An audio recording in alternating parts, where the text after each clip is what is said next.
The war was not misunderstood. That is the first thing to set aside. The idea that Vietnam was a tragedy born from confusion, from poor intelligence, from a failure of communication between the men in the field and the men behind the desks. That idea has a comforting shape to it. It implies that with better information, with clearer maps, with more honest dispatches, things might have gone differently. It places the failure in the realm of the correctable. But the record, examined without that comfort, tells a different story. The people who ran the war understood what was happening. Some of them said so, in private, in memos that were classified and then forgotten, in conversations that were never meant to be transcribed. They understood, and they continued anyway. What followed was not confusion. It was something quieter and harder to name. By the time American combat troops were deployed in significant numbers in 1965, a framework had already been constructed around the war that made honest assessment nearly impossible. Not because the machinery of government was incapable of honesty, but because honesty had become structurally inconvenient. The war needed to be winnable. Not actually winnable in the sense that winning was achievable, but winnable in the sense that the appearance of progress could be maintained long enough for the next decision to be made, the next funding request to be approved, the next election to pass. Progress became a performance, and the metrics of progress were designed, whether consciously or not, to support that performance rather than describe reality. The body count is where this begins, though it does not end there. The body count was the primary measure of success in Vietnam for most of the war's duration. It emerged from a doctrinal logic that seemed reasonable in the abstract. If the enemy had a finite number of fighters, and if American forces were killing those fighters faster than they could be replaced, then the enemy would eventually be unable to continue the fight. The math was simple. The problem was that the math had almost nothing to do with what was actually happening on the ground. The body count was inflated from the very beginning. This is not speculation or retrospective criticism. It was documented at the time by soldiers, by officers, by journalists who were allowed close enough to see it happening. The process was straightforward. After an engagement, the question was asked from above: how many enemy killed? The answer traveled upward through the chain of command, and at each level it encountered pressure. Not always explicit pressure. Not always a direct order to lie, but a climate in which higher numbers were rewarded and lower numbers were questioned, in which a unit reporting modest results was treated with more scrutiny than a unit reporting impressive ones. The incentive structure was clear, and human beings respond to incentive structures. What counted as an enemy killed varied widely. In some units, any Vietnamese man of fighting age found dead in a contested area was counted as an enemy combatant. The logic was circular and never closely examined. In some operations, the counts included civilians killed in the course of an engagement. In others, the arithmetic was simply invented.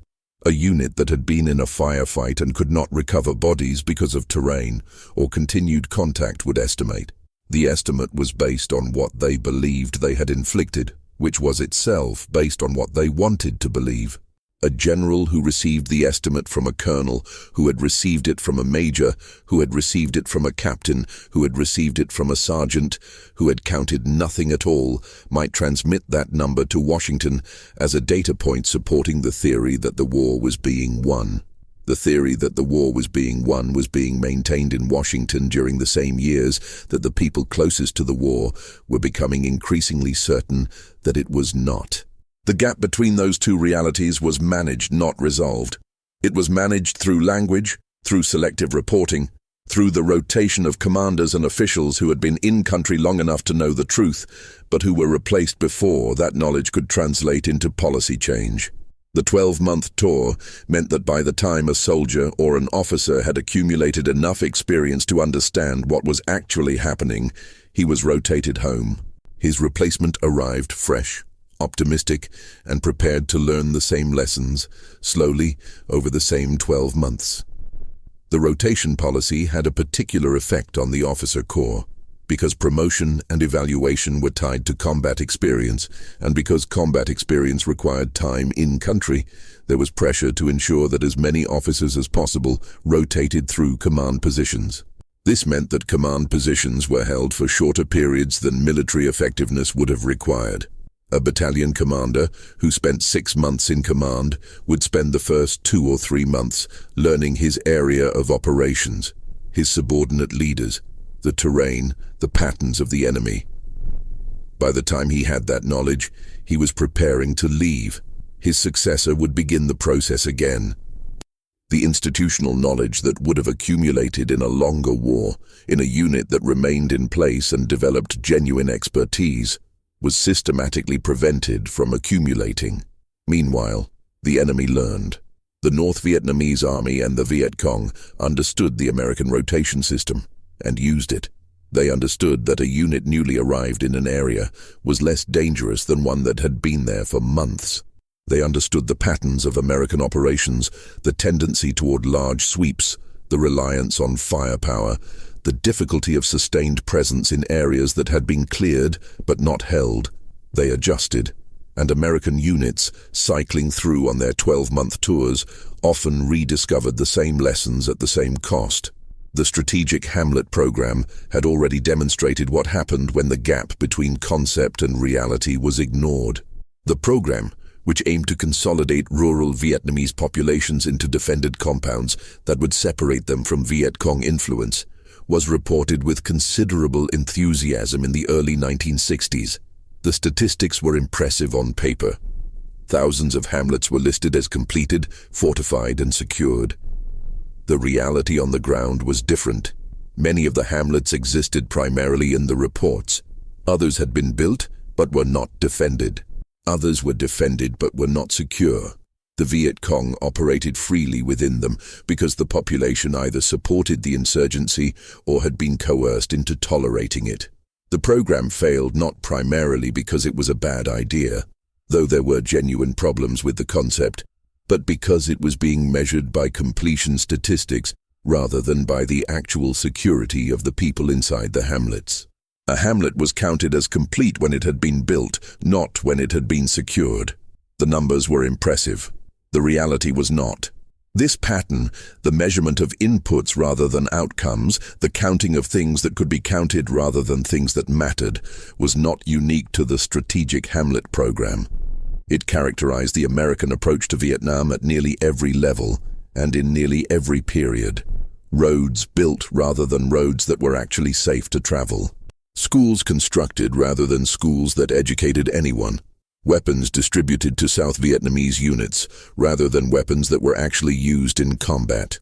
The infrastructure of progress was erected around a war that was not progressing, and the infrastructure was what was reported. The soldiers who fought in that war understood, often very quickly, that the relationship between what was happening and what was being said about what was happening was unreliable. This created a particular kind of alienation that is difficult to describe precisely, but that appears again and again in the accounts of veterans. It was not simply that the war was dangerous or brutal. All wars are dangerous and brutal. It was that the danger and brutality existed within a framework of official meaning that the soldiers could see was false. The mission would be explained to them in terms that bore little relationship to what they were actually being asked to do. They would be sent to clear a village that had been cleared before, that would need to be cleared again, that nobody seriously believed would stay clear. They would conduct operations whose purpose, as described in the briefing, bore no relationship to the tactical reality they encountered. They would return from a patrol during which nothing of consequence had happened, or during which something terrible had happened, and they would watch those events be translated into language that fit the official framework. The official framework required that American forces be making progress. Progress required that the South Vietnamese government and military be developing the capacity to defend themselves. This requirement shaped what was reported about the Army of the Republic of Vietnam in ways that made honest assessment almost impossible. American advisors attached to South Vietnamese units were in a professionally precarious position. Their reports on the units they advised went up a chain of command that had both professional and political reasons to receive positive assessments. An advisor who reported that his unit was poorly led, that its soldiers were unreliable, that its commanders were corrupt or cowardly, or simply incompetent, was reporting information that undermined the central premise of American strategy. The response to such reports was often not gratitude for accurate intelligence, but pressure to revise the assessment. Advisors learned what kinds of reports were welcome and what kinds were not. The corruption within the South Vietnamese system was understood by virtually everyone who dealt with it at close range. It was pervasive and structural. Province chiefs bought their positions and then recouped the investment through graft. Military officers inflated their unit strengths and pocketed the pay of soldiers who did not exist. Supplies intended for troops in the field were diverted to the black market. Intelligence was sold to the enemy. These were not aberrations or edge cases.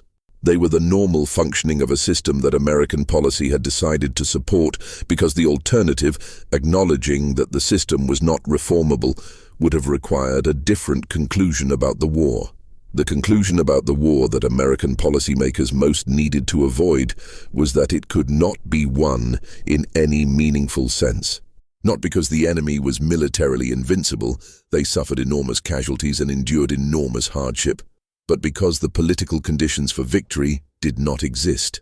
A war being fought ostensibly to preserve a South Vietnamese government that significant portions of the South Vietnamese population did not trust or support, against an insurgency that drew on deep nationalist sentiment and was willing to sustain losses at a rate that would have been politically unsustainable in the United States, could not be won by military means alone. This was understood, in varying degrees of clarity, by people inside the system. It appears in classified documents. It appears in private correspondence. It appears in the unguarded moments that occasionally made it into the record. What did not appear, consistently or clearly, in public statements, in congressional testimony, in the official assessments that shaped policy and funding, was any acknowledgement that the fundamental premise of the war was flawed. Instead, what appeared was a series of adjustments. When one strategy failed, a new strategy was introduced. When one set of metrics failed to show progress, new metrics were developed. When one commander failed to produce results, a new commander was appointed. The framework was constantly revised, but the framework's core assumption, that the war was winnable and that American involvement was justified and effective, was never seriously questioned in public. The effect on the men in the field was profound. They were fighting a war that was being described in terms they recognized as false, for objectives that changed or dissolved, under rules of engagement that reflected political calculations rather than military logic. The rules of engagement were among the most disorienting aspects of the war for the soldiers who had to operate under them. They were complex, frequently revised and sometimes contradictory. They reflected genuine moral concerns, the effort to minimize civilian casualties, to avoid actions that would inflame international opinion, to maintain some distinction between combatants and the civilian population. But they also reflected the political constraints of a war being fought in the context of Cold War diplomacy, domestic opposition, and the constant anxiety about escalation. The result was that soldiers were asked to operate in environments of extreme ambiguity. In a conventional war, the enemy is identifiable by uniform, by position, by the direction from which fire comes. In Vietnam, the enemy was often indistinguishable from the civilian population, operated from within villages, used tunnels and jungle, and the patience of long familiarity with the terrain. The rules of engagement attempted to address this ambiguity with specific protocols, but the ambiguity itself was not reducible to protocol. Soldiers made decisions under fire, under fatigue, under the accumulated stress of an environment in which everything was potentially lethal. Some of those decisions were wrong by any standard. Some were wrong in ways that were never reported, or were reported and suppressed, or were reported and investigated and quietly resolved. The massacre at My Lai in March of 1968 was the most documented of these events. It was not an isolated aberration in a war otherwise conducted with scrupulous attention to the laws of war. It was an extreme instance of a pattern of behavior that had been developing in certain units under certain conditions, and it was initially covered up by officers at multiple levels of command. The soldiers who participated were operating under the accumulated effects of months of combat in an area with a hostile or ambiguous civilian population, under the command of officers who communicated, explicitly or implicitly, that enemy body counts were what mattered, and that the distinction between combatants and civilians was secondary. The official investigation that eventually took place, prompted by a soldier who had witnessed the event and reported it despite the professional risk of doing so, resulted in a single conviction that was subsequently reduced and then eliminated. The systemic conditions that produced the event were examined briefly and then set aside. My lie was eventually exposed because a soldier reported it, because a journalist pursued it, because it became impossible to suppress. Other events were suppressed successfully. The Phoenix program, which targeted suspected Viet Cong infrastructure through capture, interrogation, and assassination, resulted in the deaths of tens of thousands of people during its operational period. The program's defenders argued that many of those killed were genuine enemy operatives whose removal weakened the insurgency. The program's critics documented the use of torture in interrogations, the killing of people based on unreliable denunciations, the use of the program's resources to settle personal and political scores. Both arguments contain truth. What is also true is that the official accounting of the program, the numbers submitted to justify its continuation and to measure its success, bore an uncertain relationship to the reality of what was happening. The distinction between capturing an enemy operative and killing a village elder who had made the wrong enemy was not always made clearly in the reports. The air war carried its own particular form of institutional distortion. The bombing campaigns against North Vietnam were undertaken with the explicit belief, held at the highest levels and maintained despite accumulating evidence to the contrary, that sufficient bombing would destroy North Vietnam's will or capacity to continue the war. The belief persisted through years of evidence that it was wrong. North Vietnam's industrial base was limited, which meant that destroying it did not produce the economic disruption that strategic bombing theory predicted. North Vietnam's political system was authoritarian, which meant that public opposition to the war could not translate into political pressure on the government to negotiate. North Vietnam's supply lines, running through dense jungle and over difficult terrain, were remarkably resilient, repaired faster than they could be destroyed. None of this was secret. The evidence was available to the people making the decisions. The tonnage dropped on Vietnam, Laos, and Cambodia eventually exceeded the total tonnage dropped by all sides in the entire Second World War. The ecological and human consequences of that bombing were immense and persist to the present day. Unexploded ordnance continues to kill and maim people in Laos decades after the war ended. The bombing of Laos was conducted under a covert program that was concealed from Congress and the American public for years. The legal authority for it was uncertain. The military justification was the interdiction of supplies moving along the Ho Chi Minh Trail, an objective that was never fully achieved. The bombing continued because stopping it would have required acknowledging that it was not working, and that acknowledgement was not available within the existing framework. The defoliation program operated under similar logic. Agent Orange and the other herbicides used in Operation Ranch Hand were intended to deny the enemy the jungle cover that made guerrilla operations possible and to destroy crops in areas controlled by the Viet Cong. The military effectiveness of the program was limited and disputed. The health consequences for the Vietnamese population and for the American soldiers who were exposed to the chemicals were severe and long-lasting, and were denied or minimized by the government and by the chemical manufacturers for decades. The veterans who developed cancers, who had children with birth defects, who experienced neurological damage, spent years fighting for recognition of a connection that the institutions responsible for their exposure were structurally motivated to deny.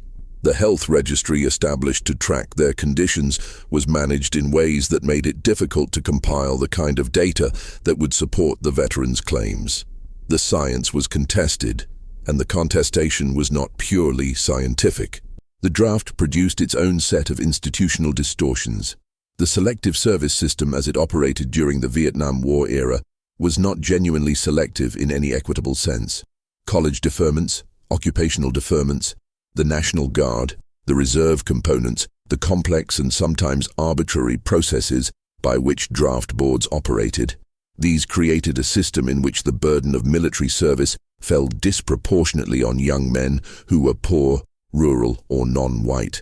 The demographics of the enlisted combat forces in Vietnam reflected this.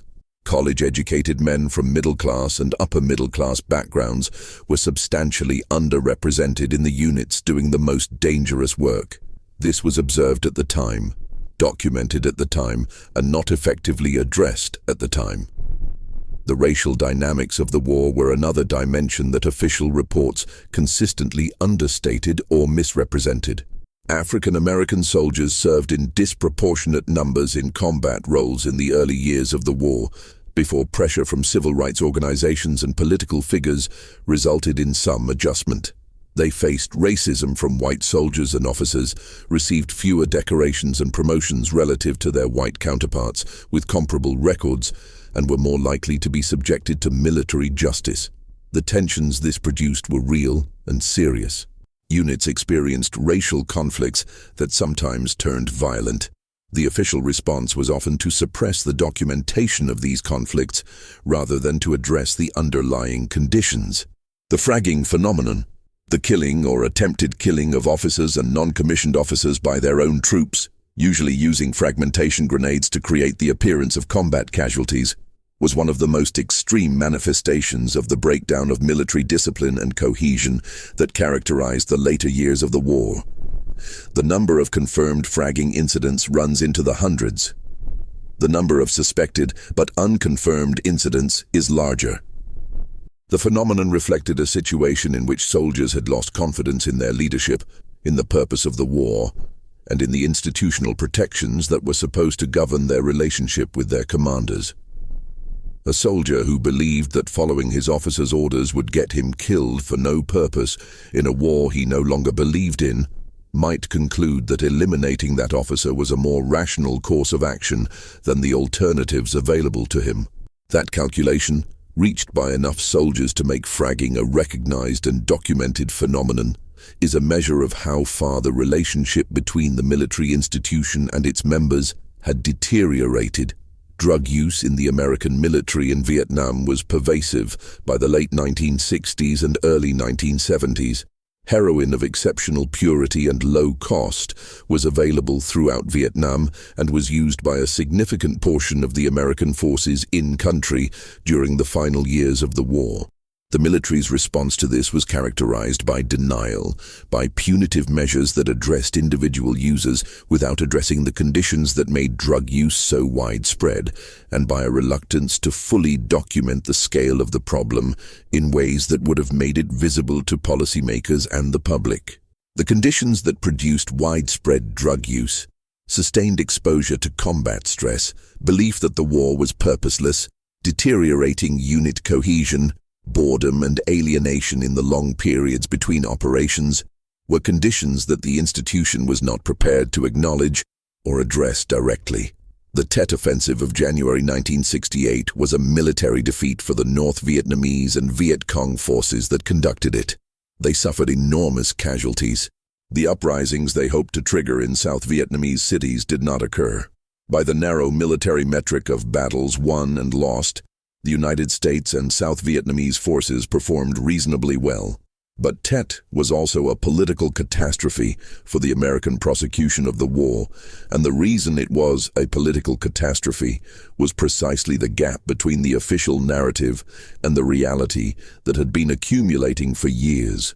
The American public had been told repeatedly that the war was going well, that progress was being made, that the enemy was being degraded.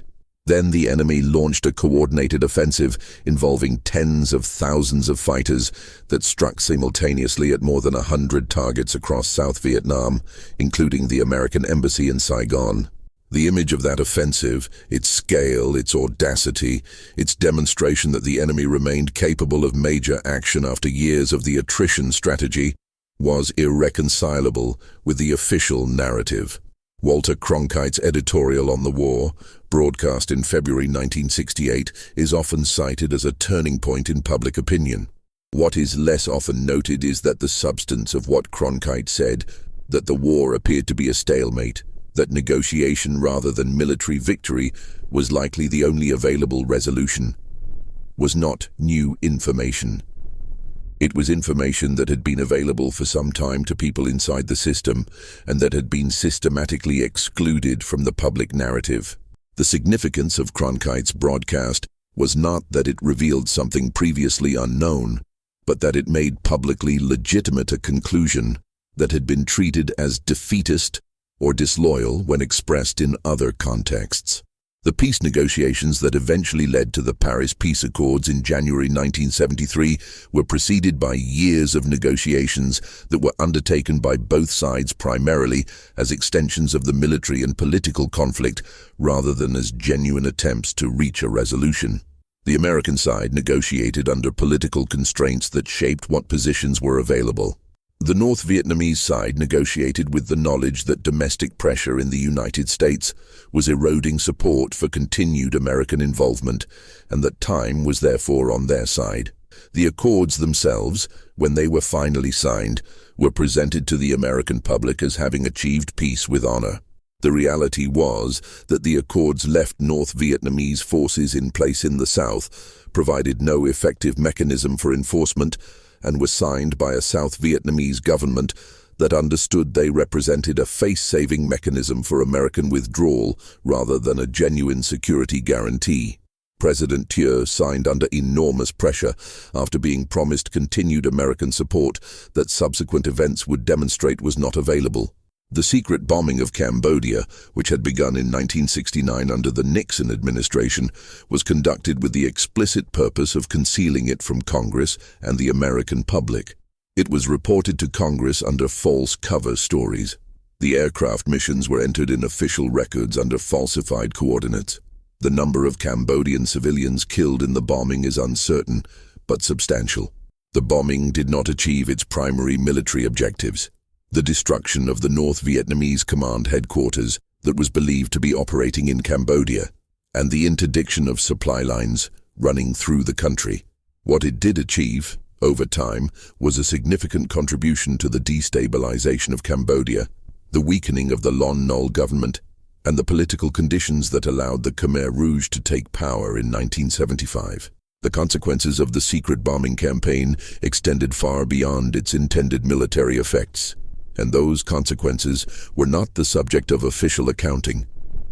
The Vietnamization program announced by the Nixon administration in 1969 as the strategy for American withdrawal was presented as a genuine transfer of responsibility for the war to South Vietnamese forces. In its mechanics, it involved providing South Vietnamese forces with American equipment, training, and advisory support, while reducing American troop levels. In its effect, it transferred the military burden of the war to forces whose fundamental weaknesses, in leadership, in motivation, in the absence of the political legitimacy that would have been necessary to sustain popular resistance, had been known and documented for years. The program's success was measured by troop withdrawal numbers and by metrics that showed South Vietnamese forces taking on a larger share of combat operations.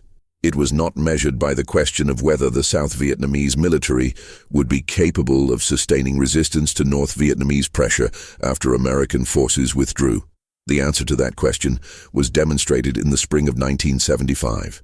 The fall of Saigon was accompanied by scenes of desperate evacuation that were broadcast around the world, and that represented the final collapse of the official narrative that had been maintained for more than a decade.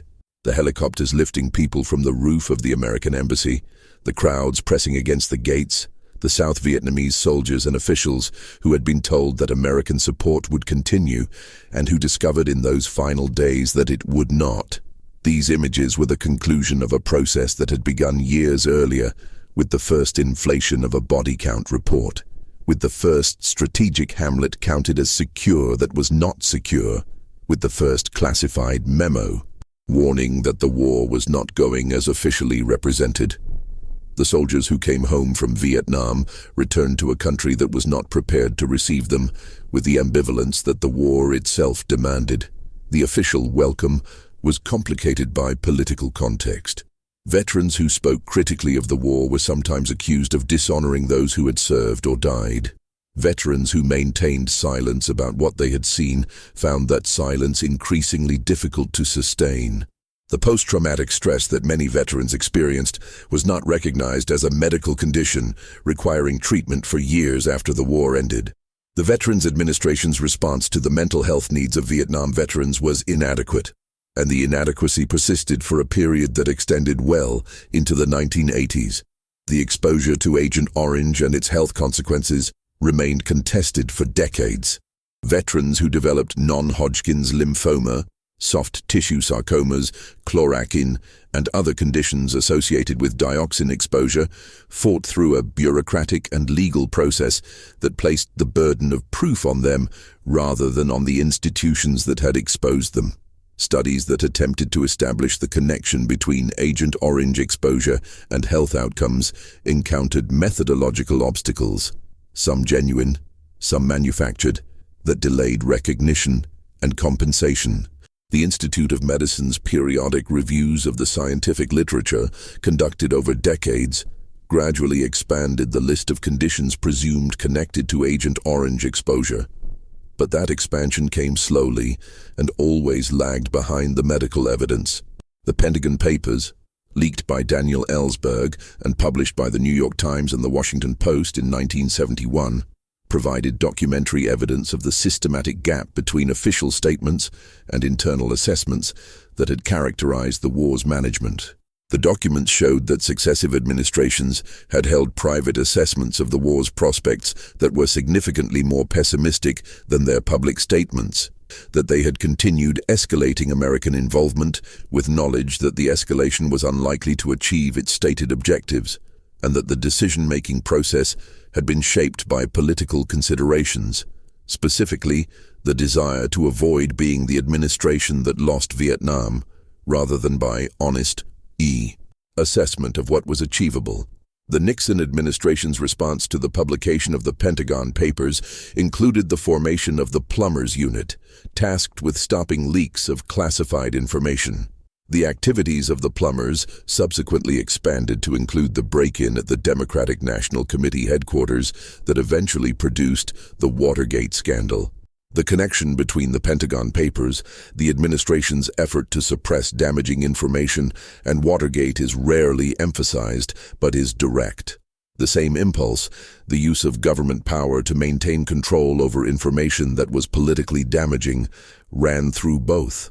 The veterans' anti-war movement, represented most visibly by Vietnam veterans against the war, presented a particular challenge to the official narrative because the people challenging the narrative were those whose service and sacrifice the narrative was purportedly honoring.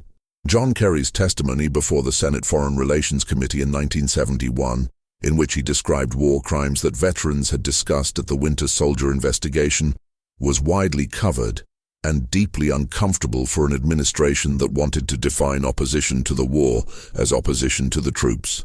Kerry and others who testified described acts that the military had investigated to varying degrees and that existed in the documentary record, though the extent of official knowledge and the adequacy of official response to those acts remained contested. The military's own investigations of alleged war crimes during the Vietnam period constitute a record that has been examined incompletely. The files maintained by the Vietnam War Crimes Working Group, a classified program established to track allegations of atrocities, documented hundreds of incidents that were investigated to varying degrees. The conclusions of those investigations and the actions taken in response to them represent a record of institutional choices about accountability that was not made public for decades. When the files were finally made available to journalists and researchers, they revealed a pattern in which investigations were opened, witnesses were interviewed, and conclusions were reached, but in which the findings were classified and the actions taken were minimal. The institutional preference for managing the information, rather than addressing the substance, was consistent across a range of incidents and levels of command. The psychological impact on the Vietnamese civilian population on both sides of the conflict has received less systematic attention in American accounts of the war than the impact on American soldiers. Millions of people were displaced from their villages by the combination of combat operations, bombing, forced relocation, and the general disruption of a war that lasted for decades. The pacification programs that were intended to win the loyalty of the rural population were often experienced by that population as additional sources of disruption and harm, administered by a government they did not trust, through methods that included forced resettlement, destruction of villages suspected of harboring the enemy, and the arbitrary violence that accompanies any counterinsurgency conducted without adequate restraint. The distinction between the Vietnamese who supported the South Vietnamese government and those who supported the National Liberation Front was not always as clear as American strategy required it to be. Political loyalty in rural Vietnam was shaped by local conditions, by family histories, by the history of the independence movement against French colonialism, by immediate economic and physical security, and by assessments of which side was more likely to prevail. It was not primarily shaped by ideological commitment to the competing visions of governance that the war's American sponsors attributed to both sides. Treating the rural population as primarily divided between loyal citizens and enemy sympathizers and designing military operations around that binary produced results that repeatedly fell short of expectations.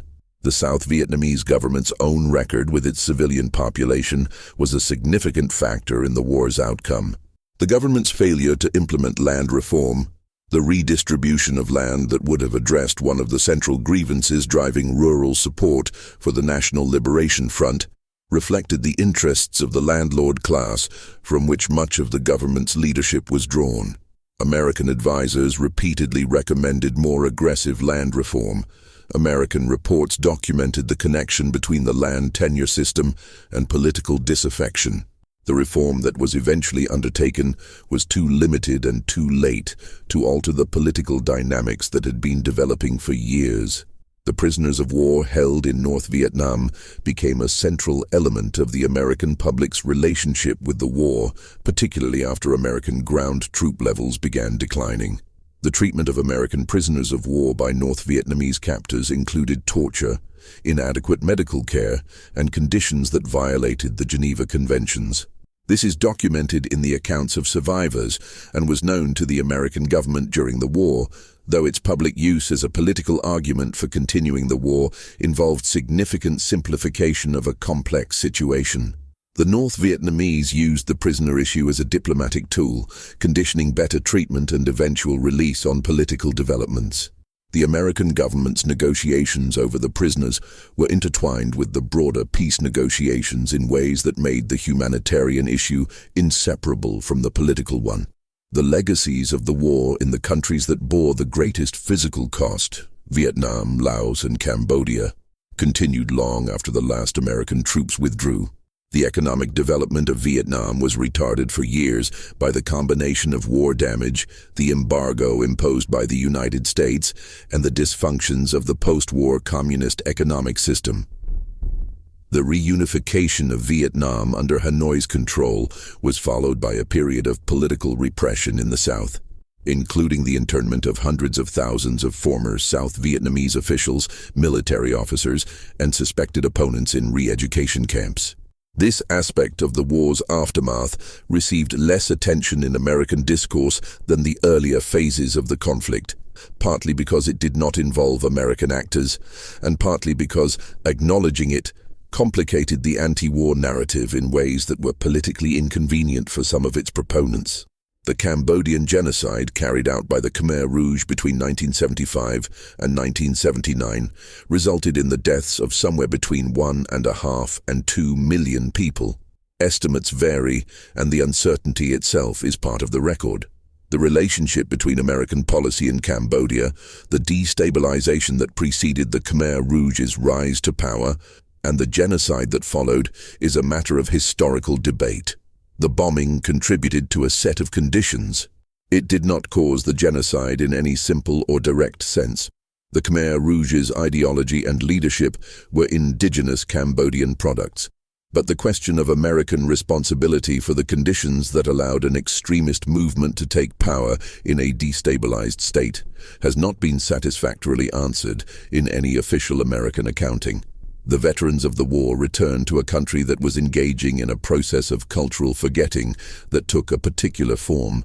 The war's most disturbing aspects, the body count fraud, the civilian casualties, the institutional cover-ups, the racism and drug abuse and breakdown of discipline, were not incorporated into the public memory of the conflict in any sustained way.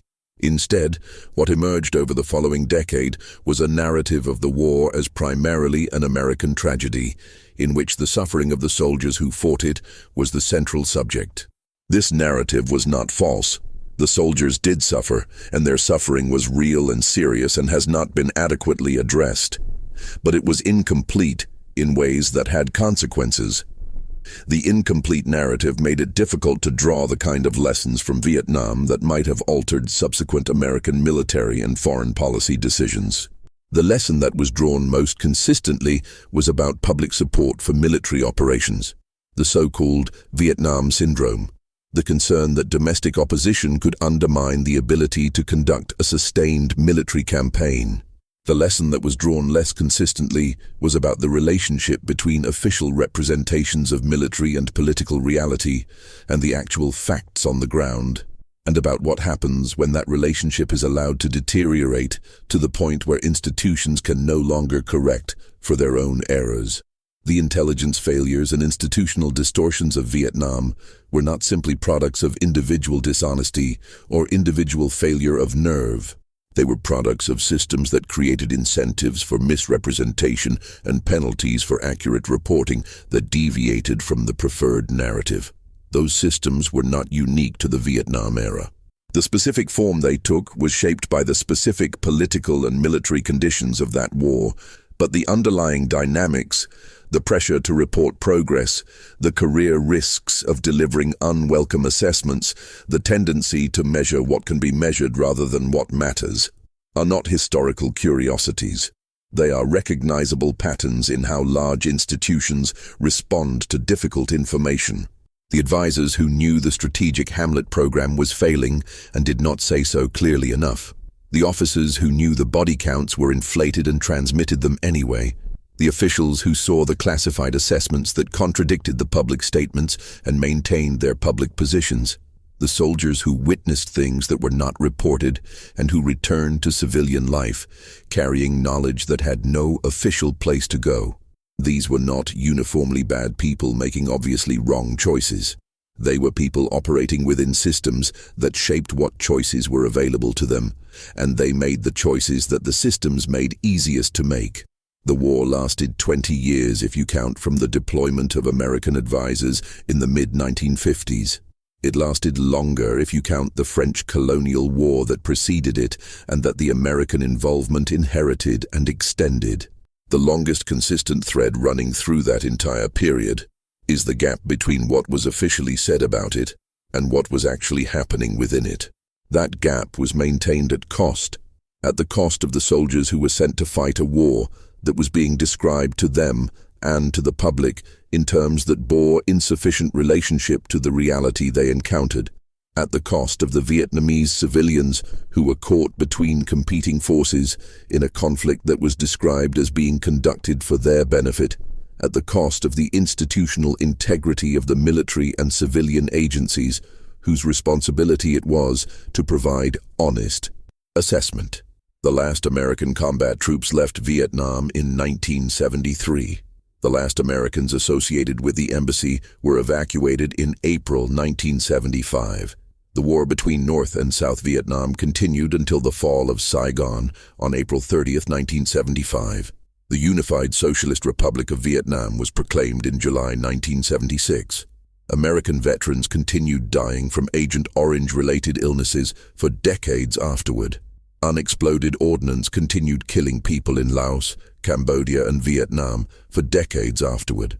The records of what happened, the classified documents, the investigation files, the internal assessments that contradicted the public narrative, were slowly declassified over subsequent decades, confirming in documentary form what had been known in general terms to anyone who had been paying close attention at the time. The war did not end cleanly. It ended in the way that things end when they have continued past the point at which any coherent purpose remains, through exhaustion, through the final collapse of the political and institutional structures that had been maintaining its continuation, through the simple running out of the willingness of the various parties to go on. The soldiers who were there on the last day were serving in a war whose purpose had dissolved years earlier. They served anyway, because the institution required it, because their contracts required it, because the alternative was a legal and institutional confrontation that most of them did not have the resources to undertake. They served in a war that continued because the mechanisms for stopping it, political, institutional, bureaucratic, were harder to engage than the mechanisms for continuing it. The files were archived, the reports were sealed, the memos were classified, and the war had already moved on to the next assessment period before anyone had found language adequate to describe what the previous one had actually been.